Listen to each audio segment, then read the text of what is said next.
Pero en las redes, lo que tú dices y los compañeros tuyos es la verdad. Diga lo que diga. Y entonces, bueno, eso plantea una discusión sobre la verdad. Pero el tema que me refiero es que en Colombia, Rodolfo Hernández sorprende a Fito y se mete en la pelea con Petro. Y Rodolfo Hernández ni siquiera se aprendió el guión de la propaganda. Lo que se hacía es que son unos ladrones, pero más ladrón eres tú, pero el ladrón, ladrón. Y se mete porque en los videos lo van poniendo, cada vez que le hablaba, la gente deliraba, aparecía gente corriendo y abrazarlo. Cuando tú vas a cualquier campaña electoral moderna y tienes el mismo formato. Una manifestación que son chiquitas las vuelven grandes, una emocionalidad detrás del candidato, etcétera, aunque no diga nada. Entonces, hay una fórmula, que yo lo dije entrando al programa, en las redes, tú te empiezas a radicales y los insultas, ellos agarran, te caen encima y te vuelven famoso y te hacen un favor. Pero eso en las campañas electorales y en el esquema de la política y la antipolítica que usted menciona, bueno, hay fórmulas ahora. Los 10 programas más vistos de YouTube, ¿qué son? Exageraciones. Sí. O sea, ahora estos debates de antipolítica, bueno, la amenaza, la intriga, esta película, fíjate, esta película que estamos viendo, esta campaña electoral, es una película que nos habíamos visto. Esta película, Vicente León escribió, lo vengo diciendo. Bueno, aquí puede pasar cualquier cosa, ¿no? ¿Qué dices tú, Joel? Fíjate que lo que planteaba Bruno, cuando decía sangre, sudor y lágrimas, esa es la política. Y dijo Miranda antes, bochinche y más bochinche. Esa es la antipolítica. Entonces, Latinoamérica es bochinche y más bochinche. Y si nosotros revisamos esta atípica campaña electoral, donde los ventrílocuos pudieran tener una participación importantísima, y pues vemos cómo todo el tema de redes, todo el tema de TikTok, todo el tema de simplificar a unos poquísimos caracteres la campaña electoral, es lo que deja en alto a los candidatos por sobre el discurso, por sobre el mensaje, por sobre la agenda y la exageración. Porque volvamos a lo que tú planteaste hace unos minutos, que es trascendente, fundamental para lo que pretendemos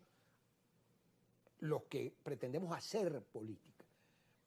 La manifestación del presidente Petro, del presidente Lula, la posibilidad de acuerdos, de entendimientos, de sentarse en una mesa los candidatos de la oposición, que yo les recomendaría a todos, por favor, hablen con las cancillerías de las dos naciones para solicitar reuniones bilaterales con los presidentes o con los cancilleres para luego de un acuerdo común reunirse con el propio presidente y candidato Nicolás Maduro, que tiene ahora esa dualidad, cosa muy recurrente en el gobierno, donde un funcionario tiene 3, 4, 5 cargos y eso es lo normal. Pero vale la pena reflexionar sobre eso, Bruno, Kiko, y a toda la gente que nos está viendo. El país no puede seguir en el bochinche y más bochinche. A mí me da dolor cuando veo, hoy está la jefa de campaña de Edmundo González en tal ciudad y enseguida va un alto personero del gobierno a hacer la contraparte. El dineral que allí se gasta. ¿Por qué no hacemos una campaña donde se privilegie, por ejemplo, al dispensario que está desasistido, el barrio adentro que ya no existe? ¿Por qué no se ocupan de una escuela donde los niños, por ejemplo, en Manzanillo van 2 veces nada más a ver clases? Y así sucede en muchísimos pueblos y barriadas de Venezuela. Es increíble. Seguimos en el bochinche. ¿Hasta cuándo este país soporta bochinche y más bochinche? Esta reflexión tiene que ir dirigida a cada uno de los candidatos del gobierno y del propio candidato del oficialismo. Es que uno ni siquiera sabe cuándo termina la campaña y cuándo empieza el estadista a decir cosas. Es decir, aquí se disolvió la idea del candidato. De hecho, hay un candidato que no está haciendo campaña, una persona está haciendo campaña en su nombre y aquí, bueno, puede ser, bueno, yo le estoy transfiriendo mis apoyos a ese otro candidato. Es confuso cuando alguien que es candidato le dice a otra persona que va a ser presidenta, cuando esta persona dice, Edmundo va a ser presidente, pero yo voy a ser presidenta. Es una cosa muy confusa. Y es parte de esos caminos no claros hacia dónde vamos.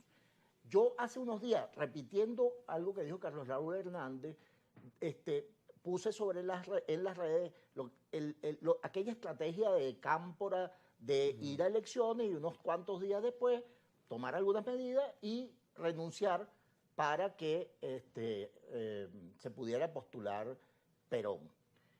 Y entonces alguna gente que se cree muy brillante está acariciando una estrategia de esa naturaleza. Pero en este entorno, que no es exactamente un entorno democrático, tú tienes que pensar que recomponer la política no pasa por una triquiñuela, pasa por un reconocimiento de que hay partes en conflicto, visiones en conflicto, que tienen que encontrarse y negociar salidas. Yo no creo que sea posible la estrategia Cámpora sin generar una inestabilidad duradera y muy peligrosa. Así, aquí vamos a tener un nuevo presidente o el mismo presidente con un TSJ totalmente favorable a una de las partes, con un ejército, las Fuerzas Armadas totalmente favorable a una parte, o por lo menos controlada desde su dirección, desde su más elevado círculo. Entonces, caminar en ese terreno, que es un terreno minado, es muy difícil, muy complejo para enfrentar esos dilemas con una intriguiñuela, una trampita donde yo gano y te paso el testigo. Eso no es verdad. Entonces, aquí hace falta que la gente empiece a decir la verdad sin temor a que le digan alacrán. La aventura en la que nos están metiendo puede tener consecuencias, de tal manera que sinceremos el debate y hagámoslo mucho más sincero. Mire, fíjate, tú sabes que lo peor que uno puede hacer para analizar la política es yo creo que.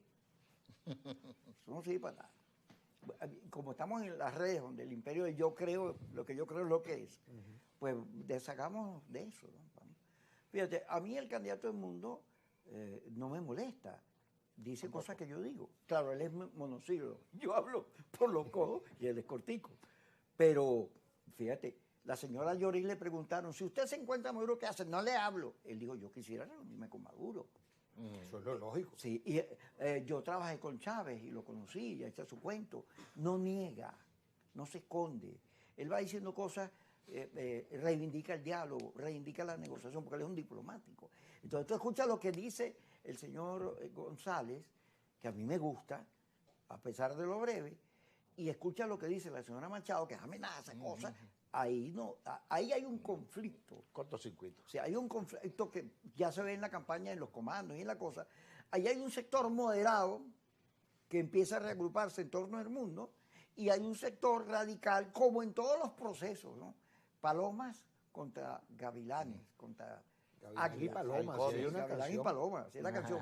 Entonces, claro, como yo soy moderado y el proceso de polarización nos vuelve a poner a todos radicales, yo no quisiera ceder otra vez a la confrontación, a empezar a insultar gente. A mí me importa muy poquito ustedes, los radicales que ponen etiquetas, y la peor etiqueta es que ustedes son unos tipos que merecen irse al corte, vayan para el corte todos, y listo.